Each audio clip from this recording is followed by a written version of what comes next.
What is going on, you guys, and how's it going? This is VRD, and today I want to talk to you guys about Call of Duty Advanced Warfare. Now, you ask this question, why am I talking about Call of Duty? Well, how can I not? It's become a huge topic, this couple of days after the trailer was leaked. And it's so surprising, man, that you don't hear anything about Call of Duty, and as soon as that new trailer for the new game is, shown, it's just explodes, with all the stuff that people come out and say, especially on YouTube, man. Those YouTube comments are so interesting that I wonder myself, where did these people come up with half of the stuff that they say in here? And it's pretty crazy.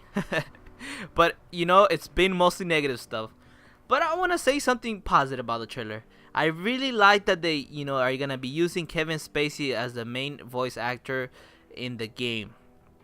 Now that's pretty cool, man. It just makes me think that the story is gonna be pretty damn good, man. And I really like the futuristic warfare part, and especially the exoskeleton. And people have been comparing it to some other games that I'm not gonna mention. Most likely you guys don't know what I'm talking about. It might be similar in some aspect, but I mean, how much different can you think of stuff from future, than exoskeletons, robots? I mean, floating vehicles. I mean, what other things can you think of aside from that? I mean, I don't know. You guys tell me. But I like the direction that they're going. Now this is just gonna change the multiplayer and gameplay overall in a huge way, and I'm just can't wait to see where they're gonna go with this. And I just begging them that they're not gonna make something as bad as Ghost, which is one of the games. And yes, you guys, you are seeing gameplay from Ghost. And I'm just gonna say this: it's one of the huge regrets that I have of purchasing, because oh my god, man, it was just a real bad game, and it was not worth the $60 that I spent on this game, or 66 with tax. And yes, you guys, I just have a good vibe in this game.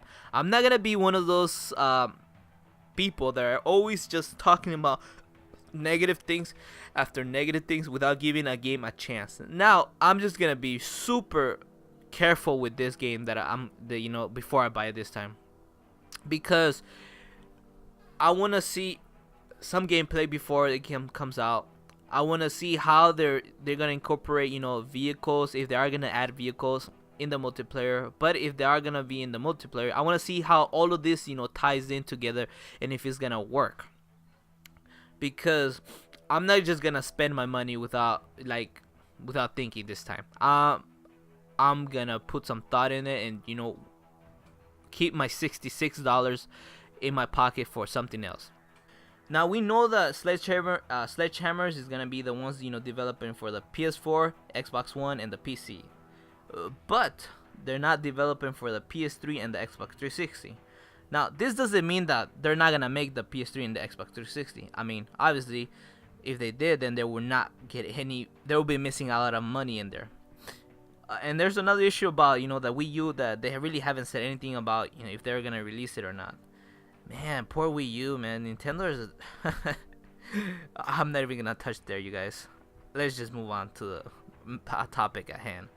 Now, Sledgehammer is not handling the development, but Activision has yet to announce the studios that are gonna be in charge of those versions. Obviously, they are gonna be making it, but another studio is gonna be, in charge of that. Now, there's had been some speculations, according to Video Gamer, which is the article that I got this information from, that High Moon Studios is gonna be possibly one of those that are gonna be developing for this. Now, the reason why they believe that is because, according to them, High Moon Studios was hiring high-profile first-person shooters for the 360 and PlayStation 3. Now, that's a huge coincidence. And the particular job listing seeking an employee with experience of Radiant Engine and level editor to create Call of Duty maps. Now that's that gives a huge green light that they're probably the most likely that they're gonna be developing for Advanced Warfare for the Xbox 360 and the PlayStation 3. Now before this, I didn't know who High Moon Studios was and what games they have developed, and I had to look it up. So now what I found out is that they're a subsidiary of Activision, and that two games that they have developed is Transformers War of Cybertron and Transformers Fall of Cybertron, which are two games that I have not played. I don't know if they're good or not, and maybe you guys can let me know if that's how good those games are. Now this just makes me think how well the PS3 and the Xbox 360 version is, because I mean we're having this developer that has not had any prior experience of making first person shooters coming to make a really high classified game as Advanced Warfare, and it can be one of the things that can break it or make it. And especially I think the people that should be personally worried is the ones that only have PS3s and Xbox 360 and don't have the next gen consoles. Now this person should be asking themselves, how well is this going to be compared to the the PS4 and the Xbox 360? Excuse me, to compare to the Xbox One and the PC. This is one of the things that people are going to have to keep a close eye and see how well is it going to turn out to be. Anyways, you guys, I want to hear your thoughts about whether it's a good idea for Sledgehammers to only focus on PS4, Xbox One, and PC versions, and have possibly, I'm just saying possibly because it hasn't been confirmed, that High Moon Studios or other developer to be making the Xbox 360 and the PS3 versions. Or maybe this is something that PS3 and Xbox 360 owners should be worried about, that is not going to be as good as the PS4 and the Xbox One PC versions. I don't know, you guys, and let me know your thoughts about it. Or possibly you guys probably don't even like Call of Duty no more, and maybe you're not expecting something great in this year. I don't know. I would like to hear about your thoughts, exactly what you think. And remember that this was Fear D. I'll be seeing you guys later.